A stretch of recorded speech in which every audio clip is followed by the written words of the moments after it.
UFC Seattle, Henry Cejudo versus Song Yadong just ended, and it was a great fight card.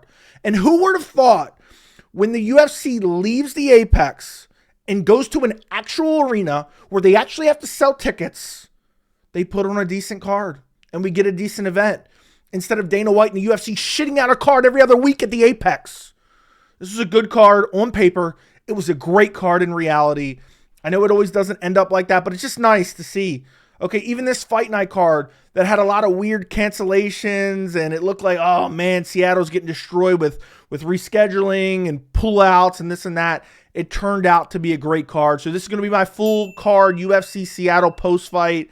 Let's jump right into it. And at the end of the video, we'll get into my predictions. I didn't put out a prediction video earlier this week, and we'll talk about that a little bit towards the end of the video. First fight of the night, we have Modestas Bukauskas versus Raffael Cerqueira.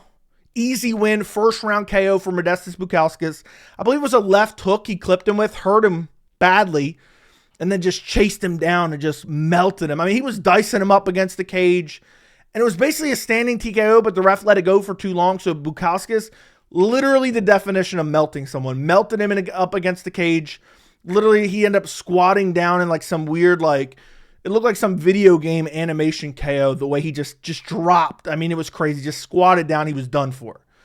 Bukauskas was just way better. I mean, you know what I will say? Shout out to Bukauskas for, he was in the UFC at one point.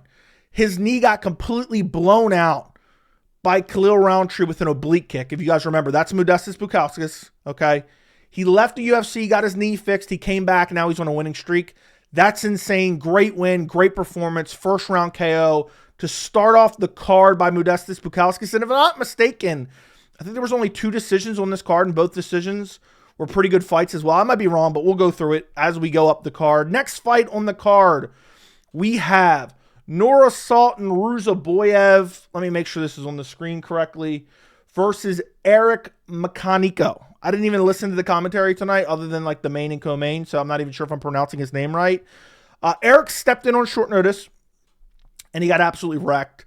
First round really didn't have anything to offer, was getting outstruck. Nursulton Ruziboev was just kind of waning in with big right hands, clipping him up a little bit, outstriking him for the entirety of the first round. Had a couple moments there, and then in the second round, caught him with a right hand. It looked like Eric McConico, if I'm pronouncing that right.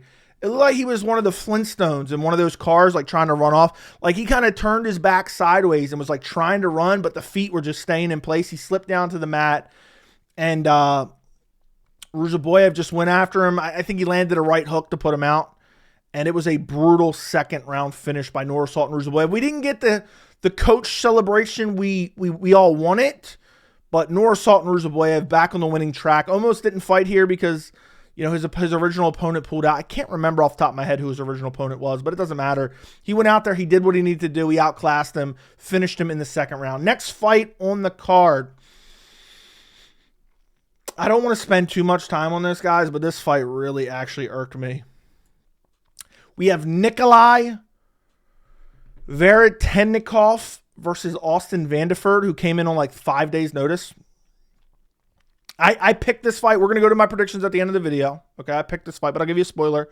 I picked the Russian dude. I didn't do, like when I did the picks for this card, I just picked them on Tapology. I'll show you them at the end of the video, all my picks. But I didn't really know who to pick in this fight because I wasn't super familiar because I did no research for this. I was familiar with Austin Vanderford, but I knew he was coming in on short notice. So it's like, okay, I'm picking the Russian. So spoiler, I picked the Russian. I don't want to spend 20 minutes on this fight. Please don't let me spend 20 minutes on this fight. Please. Please, MMA guys. Nikolay is a fucking bum. He gets finished in the second round. I swear on my life, I have better grappling than this guy. He's doing okay on the feet. He's landing teeps. Vanderford striking looks like absolute dog shit stuck in the mud stand up. Nikolay's winning on the feet. Gets easily taken down in the first round. Does not move at all. Literally has the body triangle from the bottom. I'm going to try to relax here, okay? So after the entirety of the first round being controlled, let's actually see if you can look at the control time. Let me see. Hold on. Doesn't show you, I guess. Doesn't show you control time. Either way. So after damn near the entirety of the first round, he gets taken down in control. By the way, the takedown was very easy to get. He comes out in the second round. He does a little bit on the feet, gets taken down again, and then essentially refuses to move. He doesn't try to get to a hip. He doesn't try to get the feet on hips. He doesn't try to do anything. Nothing. He just lays there.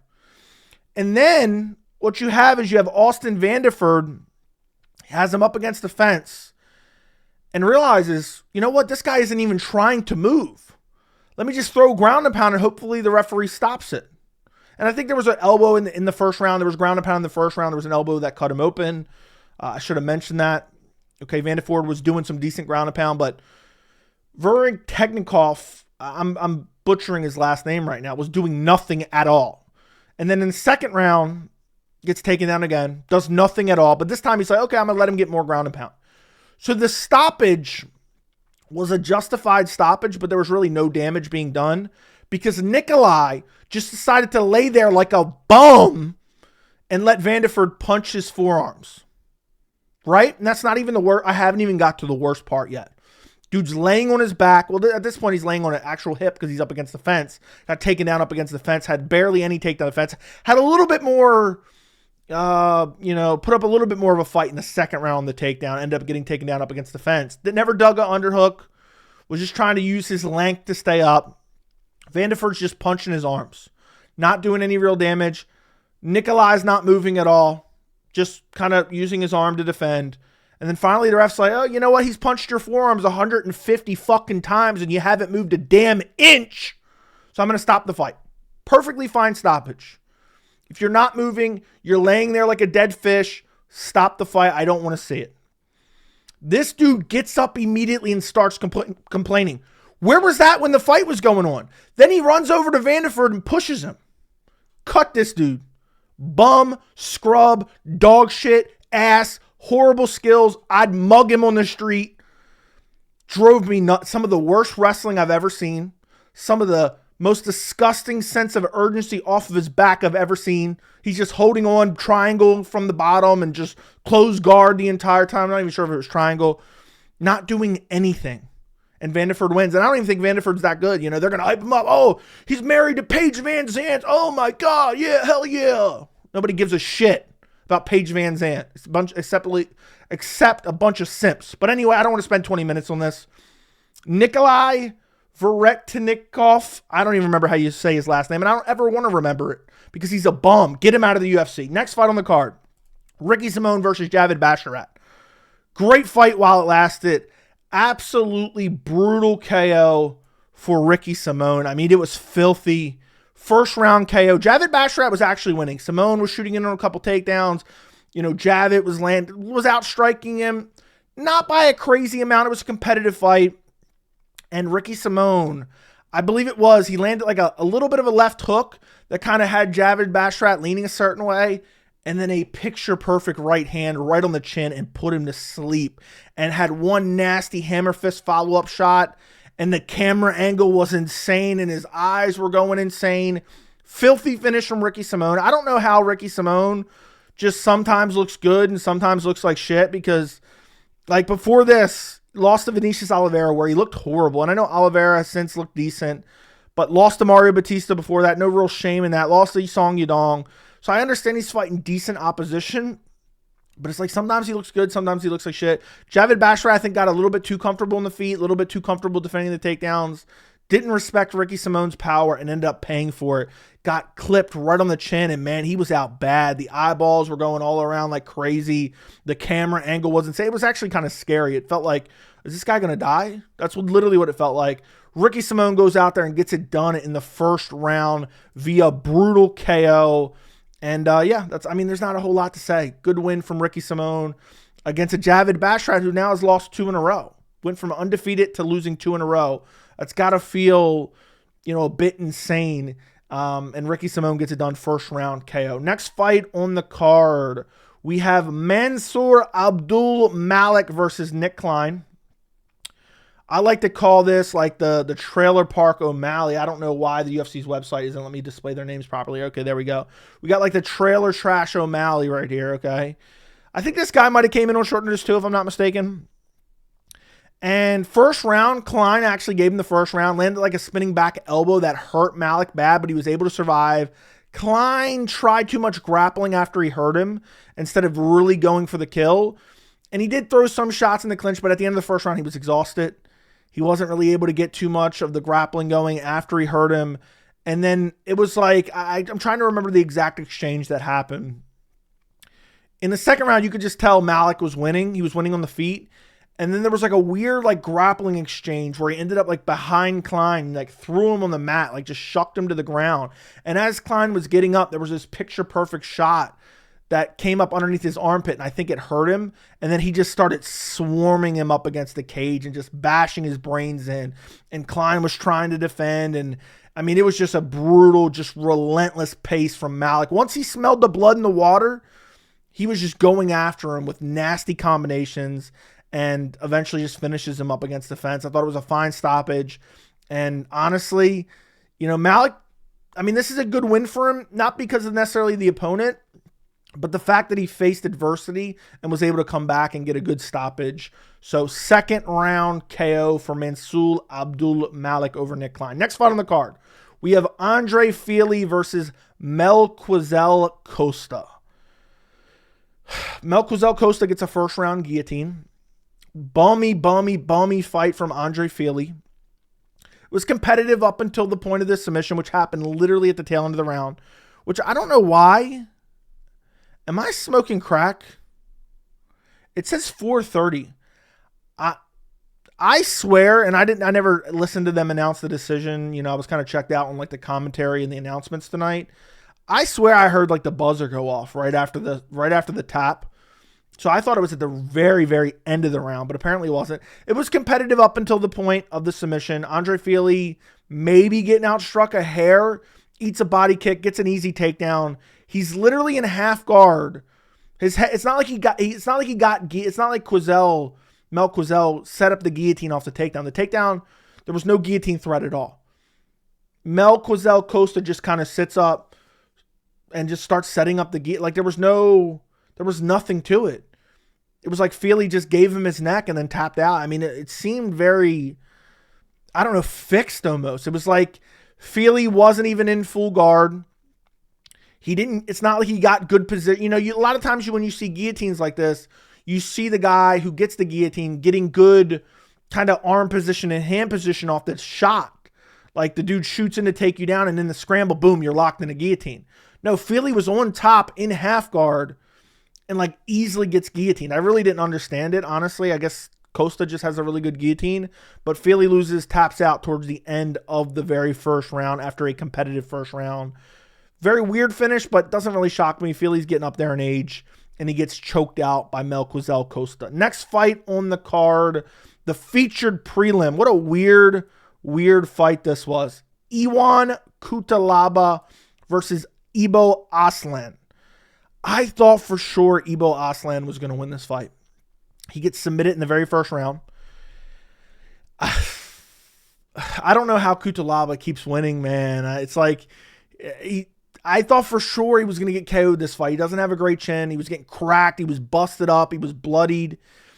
And somehow he gets submitted. He gets the submission against Ibo Aslan, takes him down with ease, and basically jumps right into the arm triangle. There was no defense from Ibo Aslan. I just don't get it, man. How are you that easily ran through on the ground? Like, there was no back shots dead.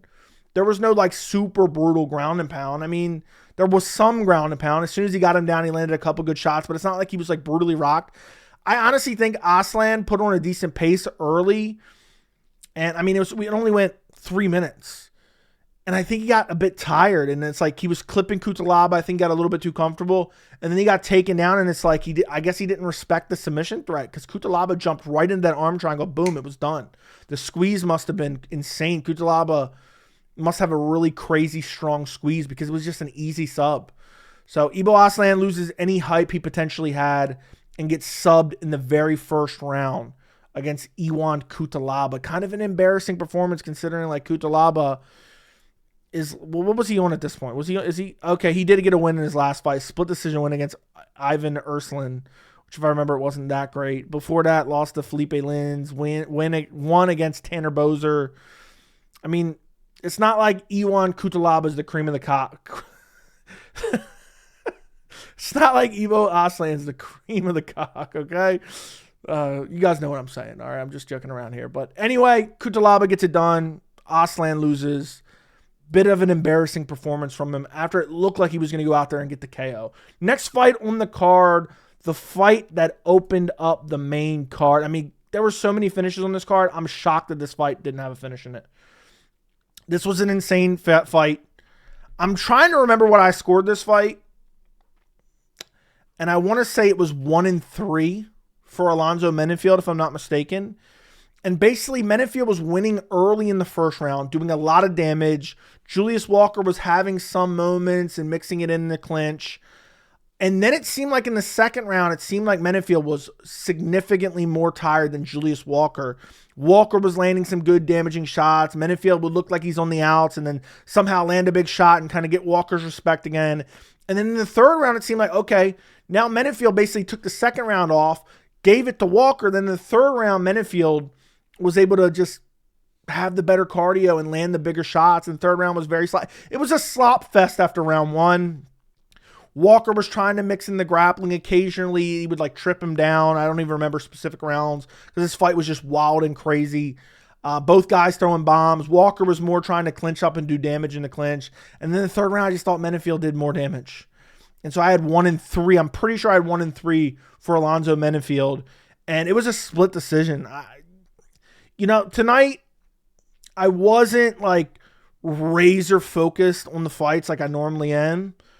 But I found it hard to believe that one judge gave it to Julius Walker. Maybe I'm crazy. Maybe I need to go back and rewatch it. But inevitably the right guy won. Alonzo Menifield gets it done, wins via split decision. I would love to know what rounds they gave Julius Walker. I didn't look at the scorecards. Next fight on the card, we have Jean Silva versus Melsik Baghdasaryan. Jean Silva gets a first round KO. Not a whole lot before that. It was looking like, okay, could this fight be a dud where Jean Silva's constantly high-fiving Melsik and they're both kind of landing a little bit here and there. It was very low output. I mean, you can even look like 18. I don't trust the stats. I'm never going to use them to define an argument. But I'm just saying, look at the stats, even if these are off a little bit. 18 strikes to 7, and this one over 4 minutes. Very low output, lots of high fives. The commentary team was actually getting annoyed by it. And for once, I actually agree with the commentary team. But then Jean Silva, after like 8 high fives, presses forward, lands a nasty right hand, puts him down, starts like pointing at him like it's going to be stopped. And like Baghdasaryan, it didn't look like it should have been stopped off the right hand. Baghdasaryan's looking at the ref, looking at Jean Silva, and then finally the ref doesn't stop it. So Jean Silva jumps in, lands like 2 punches, and then starts 12-6 elbowing the ribs. And Baghdasaryan never tried to get up at all. Like maybe he was more rocked than he appeared when he hit the ground, but he looked like he was kind of there to defend himself. And then as soon as Jean Silva jumped down there, he curled up into a ball, into a fetal position, and begged the referee to stop it. Jean Silva, man, he hasn't fought the elite of the elite yet, but I understand why he's getting a lot of hype. And he calls out Bryce Mitchell afterwards, which I think a lot of people would like to see. That's a good kind of step up in competition for Jean Silva. But man, he's looking incredible. He's got an interesting personality. Could he get exposed by the elite of the elite at 145? Sure, we haven't seen him there yet. But I think it's 4 fights, 4 KOs. And Baghdasaryan, had I made a prediction video on this fight, I would have said, look, Baghdasaryan's actually a decent fighter. He's not like the elite of the elite, but he's not like, okay, this is a bum for Jean Silva to go out there and run through. Like he had an okay chance to go out there and make it somewhat of a gritty fight. But Jean Silva, the striking is good. Very kind of awkward feints and lightning fast, and he just finds these kill shots, man, and that right hand was filthy. Jean Silva, Bryce Mitchell should be next. I think it would be very, very fun to put that fight together. I got to be honest, Bryce Mitchell's going to get whooped. Unless Jean Silva's grappling is horrible, which we've seen it's not, I don't see how Bryce beats him at all. I think Jean Silva may beat Bryce so bad he's going to wake up and think the earth is round. Okay, that's how bad I think Jean Silva is going to beat Bryce Mitchell. But it is a good test. Let him get tested against that, heavy pressure wrestling style like Bryce Mitchell. I would love to see it. Bryce tweeted out something about Jean Silva, so I guess he's down. But Jean Silva gets a first-round KO, highlight reel KO against Melsik Baghdasaryan. Great win for Jean Silva, and great for him moving up the ladder as a potential contender in the featherweight division. Moving up on the card, we have Rob Font versus Jean Matsumoto. Rob Font wins via split decision. I had him winning rounds 1 and round 3. Round 2, I thought was pretty clearly Matsumoto, where he used his grappling. He used his grappling throughout the fight. Rob Font was clear. The story of this fight is Rob Font was clearly the better striker. Matsumoto was clearly the better grappler. Rob Font's takedown defense is ass, man, and I really thought it was going to have him losing this fight. But on the feet, he was leaps and bounds better. He was tagging him on the feet. You know, there were some moments where he would get taken down, he would get back up. Second round, he really got out-grappled for long periods of time. Again, I don't think it has control time on here. Not that it really matters all that much. And round 3 was very close. This was a split decision. I could maybe see it going to Jean Matsumoto, but I thought it was pretty clearly 1 and 3 for Rob Font. Had him busted open, you know, was landing good combinations, was walking forward. And when Matsumoto was getting him to the ground, it's not like he was doing a whole lot of damage. And he's occasionally looking for subs, but never really getting particularly close.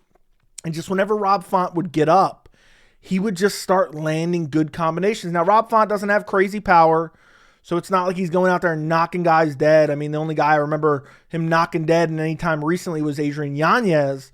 But Matsumoto actually did better than I thought. He came in on short notice and was able to kind of take Rob Font down at will. Rob Font at least tried to get up, unlike that Russian guy from earlier on the prelims.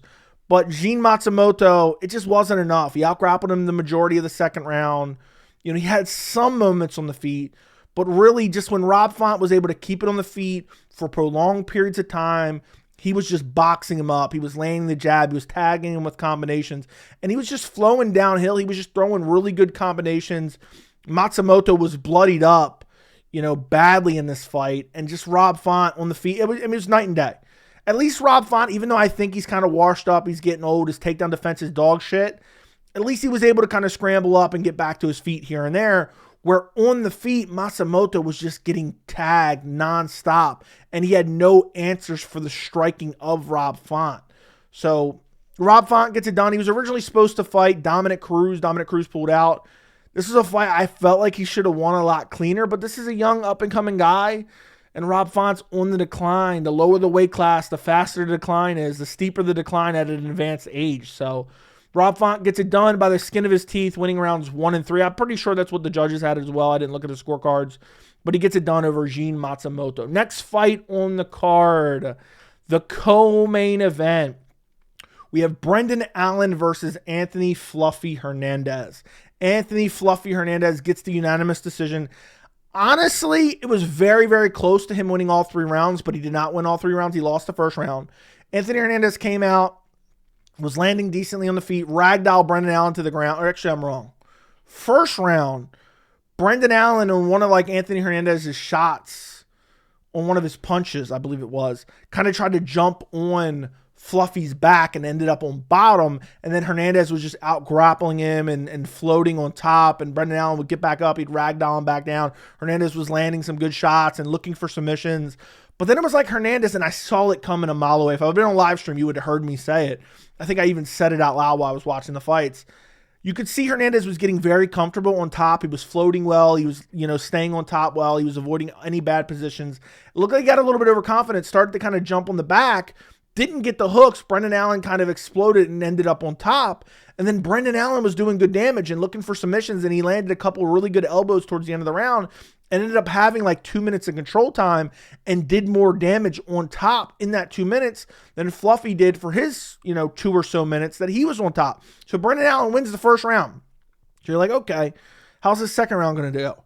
And Anthony Hernandez came out, just ragdolls him to the ground with ease, beats him up, controls him the entire round. I don't even think he was close to getting reversed in the second round, if my memory is correct right now. But Hernandez just tagging him on the ground, beating him up, floating well, looking for subs. And even in the first round, when Allen ended up on top, he was looking for submissions. There was times in this fight that both guys were looking for like rear naked chokes with no hooks, and they would look deep, but then they would go to their back to be able to survive and avoid the submission. But second round, Hernandez dominated him, controlled him, beat him up. Then the third round. Third round is very weird. Hernandez lands, I think it was like a left hand, and Brendan Allen cries eye poke. They stop the fight. They hold up. They give Brendan Allen a break. They show the replay. It's clearly the glove, but Brendan Allen gets the break anyway. Okay, Hernandez was even saying it was the glove to the ref. I think it was Mike Beltran. Did not care at all. So then the fight starts back up, and Brendan Allen lands a punch.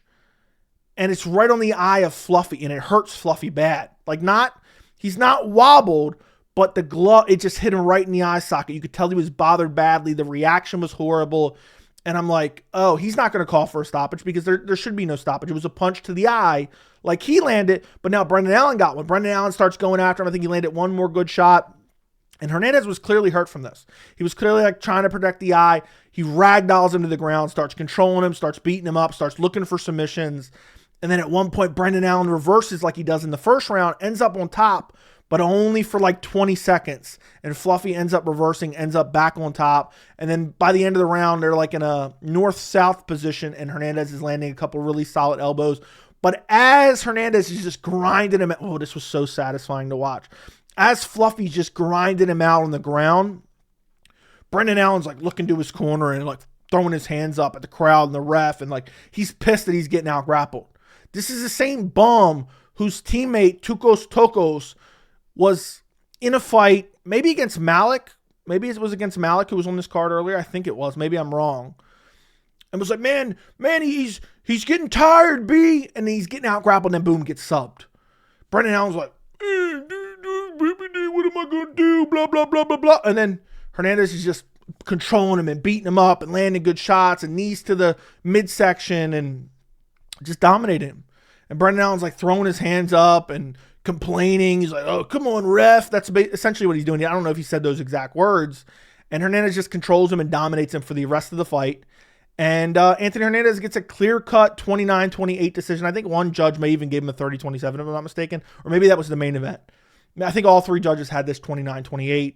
Brendan Allen storms off like he thinks he won. After that bum pretended he got eye poked in the third round. Then when the exact same thing happened opposite him, he tried to go for the kill and got ragged out. I'll tell you this, Hernandez is clearly the better fighter.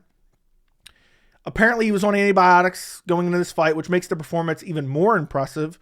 Because if it wasn't for that, I think the cardio would have been way too much. Because you could tell in a lot of the grappling exchanges, they were flowing around all over the ground, and Brendan Allen's trying to get up, and they're both trying to get hooks in and look for a submission, and look for an arm triangle here, and look for a rear naked choke here and there. And the scrambles were amazing.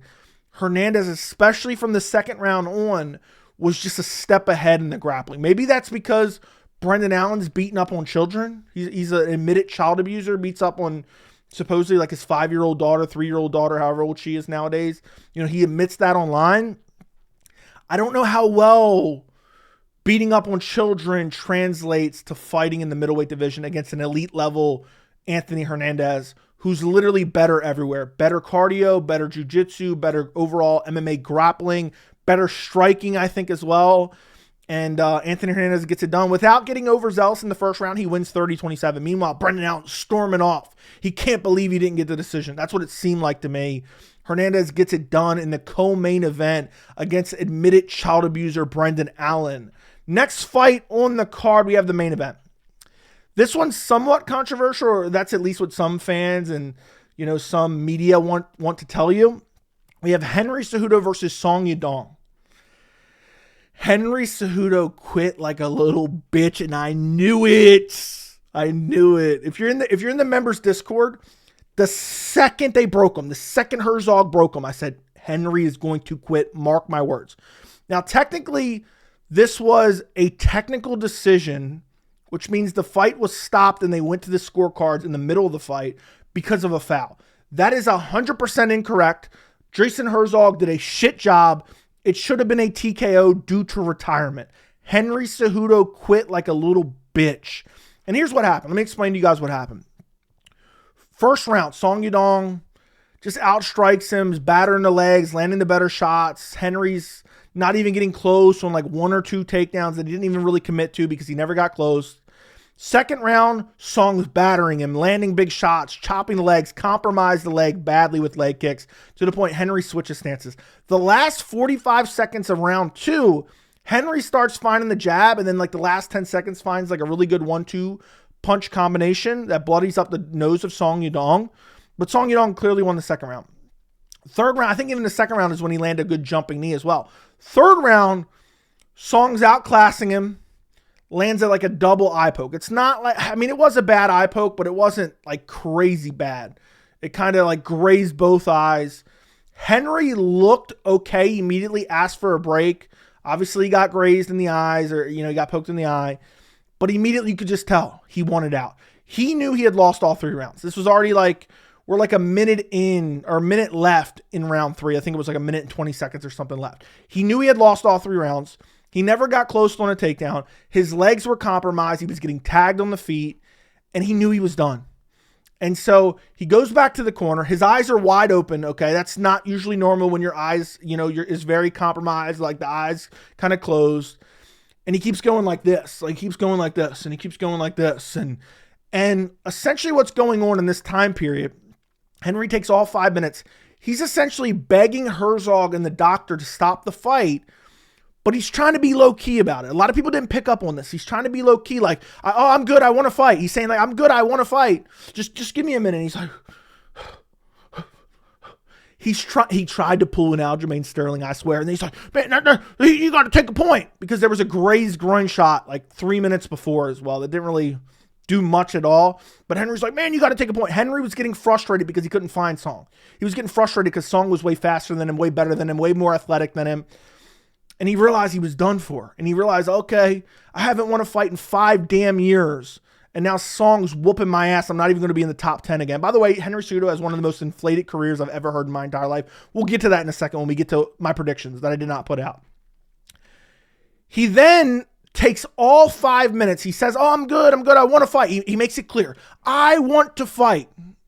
His eyes don't look damaged. The doctor had come in and gave him a cold compress, kind of looks at him. You don't see a detached retina. You don't see severe, some type of distortion in the eye. So he's like, okay, I'm good. I'm good. He's like, I just need time.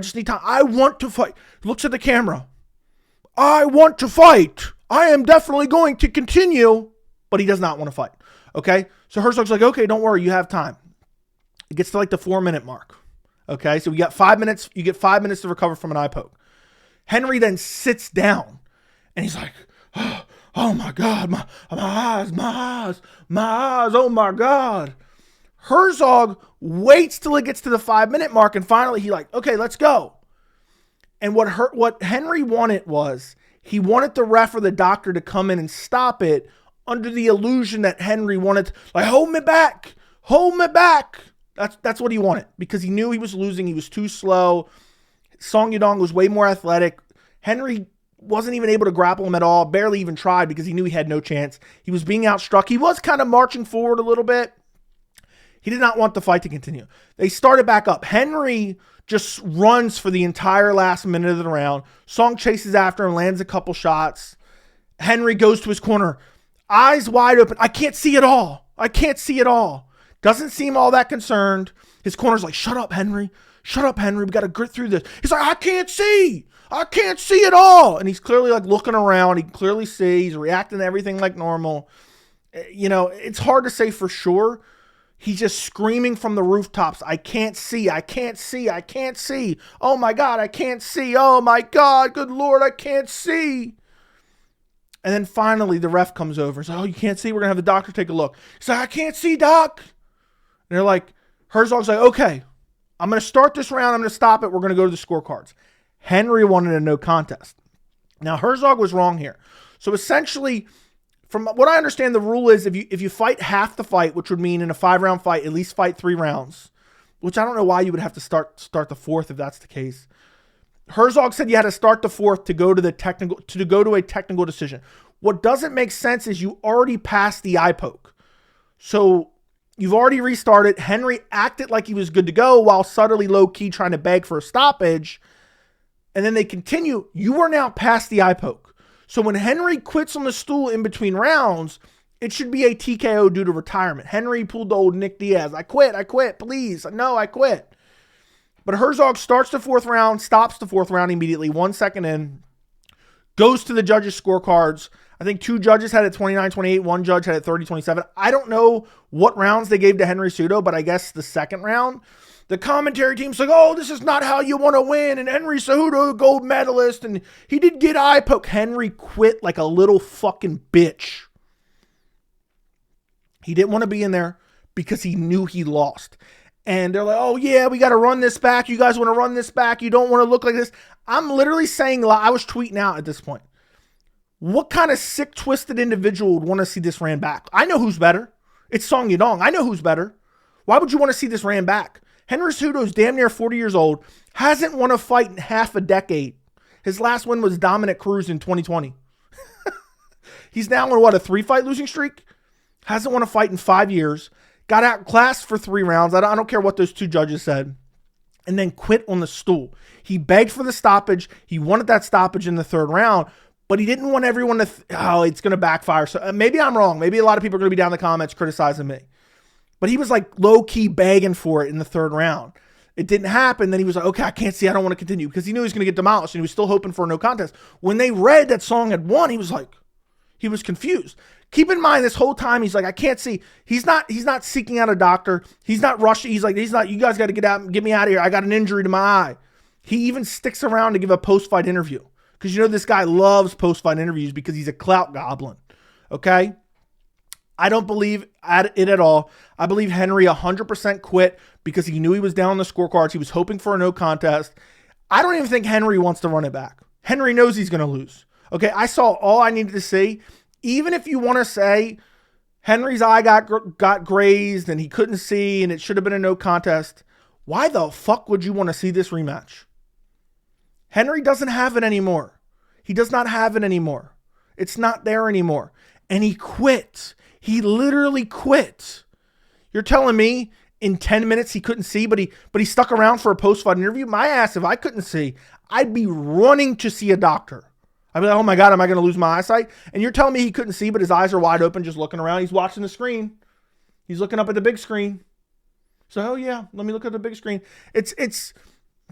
There's signs when guys really can't see and they're really having issues, and Henry Cejudo had none of those signs. He tried to pull an Aljamain Sterling, but in this case, he wasn't hoping for a DQ. He was hoping for a no contest because he knew he was getting his ass whooped, and he was never going to take that rematch. Even now, people are talking about rematch. You're an idiot. Media members saying that are dumb as shit. Who wants to see this rematch? Anyone even implying it is literally an idiot. Why would you want to see it? It wasn't really all that competitive. It was, okay, Henry had some moments in the end of the 2nd round, but it was pretty much a masterclass by Song Yadong, outstriking him, fending off any of the takedowns. It was easy work. Why would you want to see it ran back? And I'm telling you right now, Henry doesn't even want the rematch, nor does Dana White, and I agree with him. He's like, does anyone want to see that rematch? Why would you? He lost. He wasn't going to win that in the 4th or 5th, even if he had his vision, quote unquote, had his vision. So Henry's a quitter. He embarrassed himself. And by the way, people always say, Joey, you got political bias and this and that. Let me throw this into a post-fight. Any fighter that publicly sucks off a politician, aka, guys like Strickland and Colby and Henry Cejudo who suck off Donald Trump, any fighter in the UFC who sucks off Donald Trump, I'm officially never picking them in a main event. I'm never picking them in a big spot, because I guarantee if you compile the stats, they always go out there and shit the bed. So that'll be like a new just rule in general, especially if it's a fight that I think's close and it's hard to pick. I'll be like, oh, this guy's publicly sucking off politicians. No way I'm picking him. Henry completely shit the bed. He's coming out there. He's breaking fortune cookies open. He's saying this. He's saying that. And he goes out there and quits like a little bitch on the stool. I can't see, guys. And his coaches are like, no, why does it seem like every fighter who publicly sucks off a politician, in this case, in the UFC's case, it's always Donald Trump. Why is it always they seem like they're in their corners being begged to fight by their corner? Whether it's Colby, whether it's Strickland, whether it's Cejudo, I'm sure there's other instances. Why does it always seem like that? I don't know if that's just something that is anecdotal or there's some merit to that, but it awfully seems like it. So I figured I'd mention it. Last thing I want to get to in this video before it gets too long. I know I didn't put out a prediction video this week. I've been dealing with some stuff. I appreciate all your guys' support. I'm still going to be sporadic. I don't know when I'm going to go live again. We'll see, maybe next week. But bare minimum, I'll be live the week of 3/13, I'll set. But my predictions, I locked them in Tapology. If you don't know what Tapology is, you lock in your picks. You can't change them once the fight card starts.